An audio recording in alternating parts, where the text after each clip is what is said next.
பக்தி ஒளி நேயர்களுக்கு வணக்கம். இப்ப நம்ம வீட்ல நெறைய பூஜைகள் பண்றோம். நெறைய உணவு மாற்றங்கள், உணவு பரிமாற்றங்கள் ஒவ்வொருத்தரும் ஒவ்வொரு விதமான உணவுகள் சாப்பிடுறாங்க. பூஜைகளும் பண்றோம். இப்போ நெறைய பேருக்கு நெறைய சந்தேகங்கள் என்னன்னா, அசைவ உணவு சாப்பிடுறவங்களுக்கு உணவு சாமி ரூம்ல விளக்கேத்தலாமா? அப்படிங்கிற ஒரு நெறைய கேள்விகள் இருக்குது. அசைவ உணவுக்கும் கடவுளுக்கும் சம்பந்தம் இருக்கா? அப்படிங்கிற கொஸ்டினும் இருக்குது. என்ன பொறுத்த வரைக்கும் உணவுக்கும் கடவுளுக்கும் சம்பந்தம் கிடையாது. கடவுளுக்கு நம்ம உணவு படைக்கிறோம், எல்லாமே ஓகே. ஆனா நிறைய மதங்கள் நம்ம மதங்கள், இந்து மதம் எடுத்துக்கோங்களேன், அசைவத்துக்கு சைவத்துக்கு அப்படிங்கிற பாகுபாடு கிடையாது. இந்து மதத்தில் சைவ வழிபாடு பண்றவங்களும் இருக்காங்க, இந்து மதத்தில் அசைவ வழிபாடு பண்றவங்களும் இருக்காங்க. இந்து மத தெய்வங்களுக்கு அசைவ வழிபாடும் உண்டு, சைவ வழிபாடும் உண்டு அப்படிங்கிறது. நம்ம நிறைய தெய்வங்களை பாத்தீங்கன்னா அசைவ வழிபாடுகளை எடுத்திருக்கோம் அப்படிங்கிறது. நம்ம அந்த காலத்துல இருந்து நம்ம அசைவ வழிபாடு தெய்வங்களுக்கு உண்டு அப்படிங்கறத எடுத்துக்கலாம். பொதுவா நம்ம சிவன் எடுத்துக்கோங்களேன். சிவன் அவ்வளவு பெரிய பவர்ஃபுல்லானவர். அவருக்கு உணவுக்கும் அதுக்கும் சம்பந்தம் இல்லை. ஆனால் அவர் வழிபாடு முறைகளில் அவருக்காக கண்ணப்ப நாயனார் என்ன பண்ணுவாருன்னா, அசைவ உணவை தான் படைகளா படைச்சிருக்கிறாரு.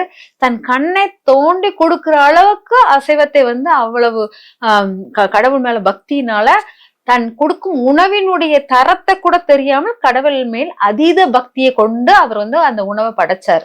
அப்பங்கும்போது அங்க கடவுள் எதை பார்த்தாருன்னா உணவை பார்க்கல, அவனுடைய பக்தியின் தன்மையை பார்த்தாரு, அதோடைய வலிமையை பார்த்தாரு.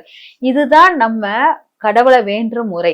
நம்ம கடவுளுக்கு உணவை வைத்து பாகுபாடு பார்க்காமல் கடவுளை நம்ம பக்தியின் அளவு, நம்ம எவ்வளவு அவர் மேல ரொம்ப பக்தியா இருக்கும், எப்படி நம்ம அவர்கிட்ட நம்ம அன்பை அள்ளி கொடுக்கலாம், அந்த எந்த ஒரு கள்ளங்கபடம் இல்லாத ஒரு பக்தி, ஒரு குழந்தைகிட்ட ஒரு அன்பு எப்படி கிடைக்கும், அதே போல் நம்ம எந்த ஒரு கள்ளங்கபடம் இல்லாமல் ஒரு வெகுளித்தனமான ஒரு கடவுள்கிட்ட கொடுக்கிற பாசம் கடவுள் ரொம்ப ரசிப்பாரு, ஏத்துக்குவாரு. நம்ம நிறைய விஷயங்களை புரிந்து மண்டையை போட்டு குழப்புறதை விட நம்ம தெரியாமல் செய்த கடவுளை வழிபாடு, தெரியாமல் செயல்களை செய்து கடவுளை வழிபாடும் போது கடவுள் அந்த இடத்துலதான் ரொம்ப லயிச்சு போகிறார் அப்படிங்கிறது தான். பாத்தீங்கன்னா நிறைய பேர் கடவுளுக்கு உணவுக்கு நிறைய வேறுபாடு காமிக்கிறாங்க, நிறைய மாற்றங்கள் கொடுக்கறாங்க. அதாவது உழைப்பாளிகள் உடல் தசையை வருத்தி உழைக்கிறவங்களுக்கு முதல் பற்று உடைய உணவை தான் சாப்பிடுவாங்க. அப்பதான் அவங்களுக்கு அந்த எனர்ஜி அளவு அதிகமாக இருக்கும். அதனால உழைப்பாளிகள், அதாவது சூரிய ஒளியில் நேரடியாக பயணிக்கிறவர்கள், நேரடியாக உழைக்கிறவர்களுக்கு அது கொத்தனாரு, விவசாயங்க, இவங்கெல்லாம் சூரிய ஒளியுடன் தொடர்பு பண்ணி உழைக்கிறாங்க. இவங்களுக்கு சூரிய ஒளி அவங்களுடைய தசைகளினுடைய எனர்ஜியை ஃபுல்லா எடுக்கிறது. அப்போ அவங்களுக்கு அந்த தசை பற்றுள்ள உணவை சாப்பிட்டாதான் அவங்களுக்கு அந்த உடலில் உடைய ஆரோக்கியமும் சரி, உடல் தசை மசில்ஸ் நல்லா இருக்கும். அதுக்காக அவங்க அசைவ உணவுகளை மேற்கொண்டு சாப்பிடுறாங்க. இந்த அசைவ உணவுகளை அவங்க சாப்பிடும் போது கடவுள் வழிபாடு பண்ண முடியலைன்னா அவங்க கடவுளை கும்பிட முடியாது. அப்போ நம்ம அசைவ உணவுக்கும் கடவுளுக்கும் சம்பந்தம் இல்லைங்கிற நிரூபிக்கிறதுக்காக கடவுள் நிறைய ஆக்டிவிட்டி பண்ணியிருக்கிறாரு.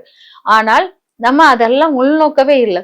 காலையில எந்திரிச்சு சமைக்கிறோம், எல்லாம் பண்றோம். மாலையில அசைவ உணவை சமைச்சு காலையில பண்றோம், மாலையில் விளக்கேற்றதுக்கு பயப்படுறாங்க. அதுவும் அந்த காலத்துல அந்த பயமே கிடையாது. காலையில அசைவ உணவு சமைச்சோம்னா மாலையில் விளக்கு ஏத்தி இருக்காங்க. ஏன்னா விளக்கு, ஒளி தீபம் வீட்டில் எப்பவுமே எரியணும். மாலை நேரம் ஒளி தீபம் இல்லாமல் இருக்கவே கூடாது. அப்படி இருக்கப்பட்ட நேரத்துல அந்த மாலையில் நான் அசைவ உணவு சமைச்சிருக்கேன், ஆனா ஒளி தீபம் ஏத்த மாட்டேன் அப்படி சொன்னா அது அவ்வளவு உங்க வீட்டுல நெகட்டிவாக இதாகும். எந்த ஒரு தொழிலுமே நம்மளுக்கு ரொம்ப பயபக்தியான தொழில் தான். அதாவது மீனவர்கள் மீன் பிடிக்கிறாங்க, அவங்க மீனை பிடிச்சிட்டு வந்த உடனே அந்த மீன் எல்லாரும் வியாபாரம் பண்றாங்க. அப்போ அவங்க இந்து மதத்தில் உள்ளவர்கள் அவங்க எப்படி சாமி கும்பிடுறது? நீங்க மீன் பிடித்தா விளக்கு ஏத்தக்கூடாது அப்படின்னா அப்போ அவங்க வீட்டுல எப்படி சாமி கும்பிடுவாங்க? அதே மாதிரி கறி வெட்டுறவங்களை எடுத்துக்கோங்க. அவங்க தினமும் கறி வெட்டி எல்லாருக்கும் கொடுக்குறாங்க.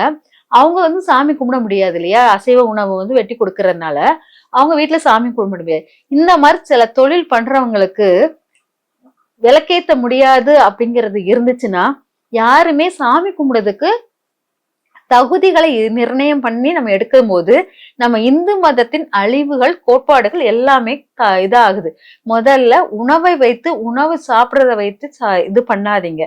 அதாவது கடவுள் எல்லா இடத்திலும் நிறைந்து இருக்கிறாய். இந்த இடத்துல நான் இருப்பேன், இந்த இடத்துல நான் இருக்க மாட்டேன்னு சொல்லிட்டு கடவுள் எந்த இடத்திலும் இது பண்ணது கிடையாது. எல்லா இடத்திலும் நிறைந்து இருக்கிறார். அசைவ உணவு சாப்பிட்றவங்ககிட்டையும் இருப்பாரு, சைவ உணவு சாப்பிட்றவங்ககிட்டையும் இருப்பாரு. நம்ம வழிபாடு முறைகளை நம்மளுடைய பழக்க வழக்கங்களுக்கு தக்கன நம்ம எடுத்துட்டு கும்பிடுறதுனாலதான் நம்மளுடைய கடவுள் நம்மளுடைய வழிபாடு முறைகளை ஏத்துக்கொள்றாரு. சைவ உணவு சாப்பிட்றவங்களுடைய வழிபாடு முறைகளும் ஒரு விதம், அசைவ உணவு சாப்பிட்றவங்க வழிபாடு முறைகளும் ஒரு விதம். ஆனா எல்லா தெய்வ வழிபாட்டிலும், இந்து மத தெய்வ வழிபாட்டிலும் ஒளி இல்லாமல் விளக்கேற்றாமல் நம்ம வழிபாடு இருக்காது.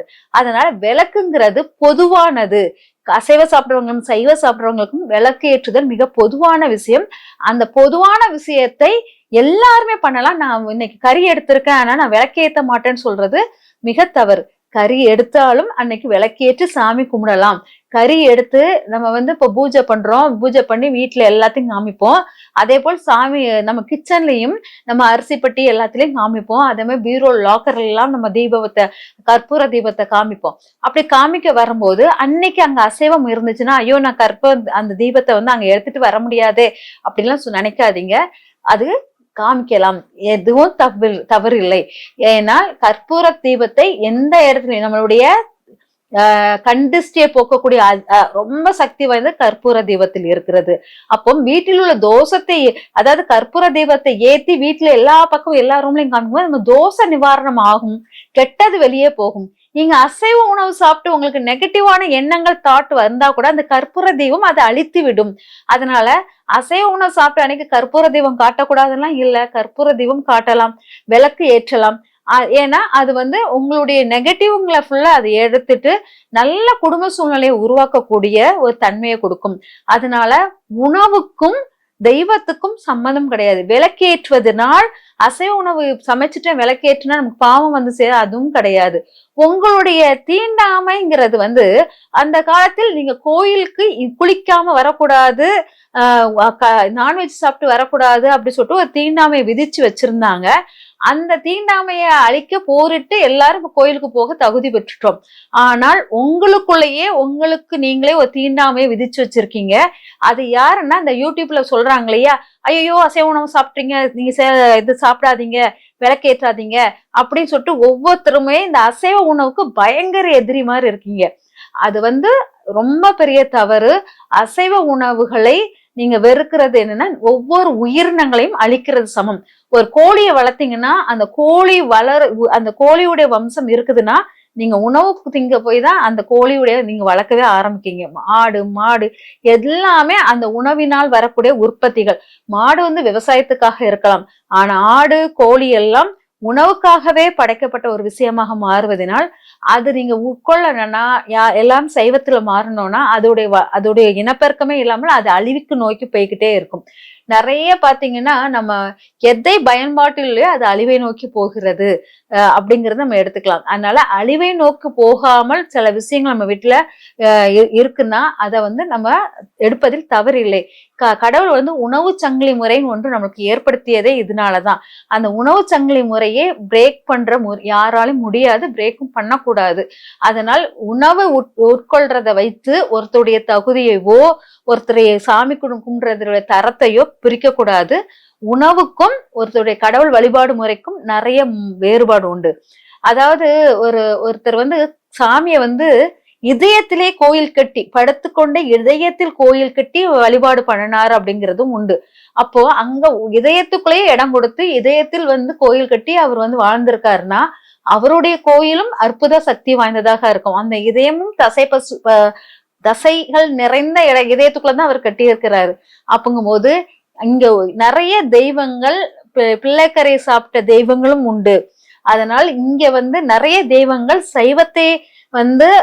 சைவத்தையும் அசைவத்தையும் பிரித்து பார்க்காமல் தான் எல்லாருக்கும் காட்சி கொடுத்திருக்காங்க. பெருமாளுக்கும் நான்வெஜ் சமையல் படையல் பண்றது செட்டியாபத்து கோயிலில், உடன்குடியுள்ள செட்டியாபத்து கோயிலிலும் உண்டு. எப்போது வென்றான் கோயிலும் பெருமாளுக்கு 8 எழுத்து பெருமாள் அப்படின்னு சொல்லிட்டு அந்த கோயிலுக்கு நான்வெஜ் தான் உண்டு. இந்த மாதிரி எல்லாருமே இந்த உணவை பிரிக்கவே இல்லை, உணவை வைத்து மனிதர்களை பிரிக்கவே இல்லை.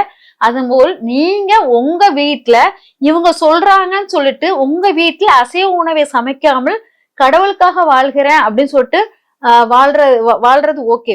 ஆனா அசைவ உணவை சமைச்சிட்டு வீட்டில் விளக்கேற்ற மாட்டேன் அப்படின்னு சொல்லிட்டு உங்களுக்குள்ளே நீங்க ஒரு தீண்டாமை விதிச்சுக்கிட்டே இருக்காதீங்க.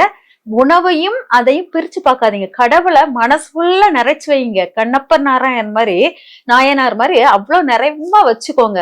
அவரு அந்த நிரம்பிய இடத்தில் அசைவமோ சைவமோ இங்க பாகுபாடு கிடையவே கிடையாது. கடவுள் பாகுபாடு பார்க்கவே மாட்டார். உங்களுடைய உள்ளார்ந்த அன்பு. ராமன் எப்படி எச்சியில் ஒரு மூதாட்டியுடைய எச்சியில் வச்ச பழத்தை சாப்பிட்டாரு, இங்க எச்சிலும் கிடையாது, அசைவமும் சைவம்ங்கிறதும் கிடையாது. கடவுளுக்கு உண்மையான பக்தியை மட்டும்தான் அவங்க எதிர்நோக்குறாங்க. அதனால பக்தியான ஒரு உண்மையான வழிபாடு முறைகளை நீங்க எடுத்துட்டு வாங்க. அதில் எந்த தவறும் இல்லை.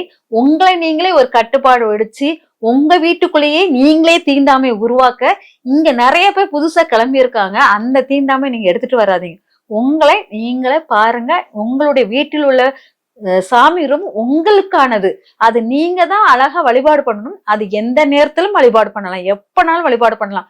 மனக்குறையா உடனே கடவுள் கிட்ட போய் சாமி ரூமை திறந்து போய் உட்கார்ந்தாலே அந்த மனக்குறை தீந்துரும்.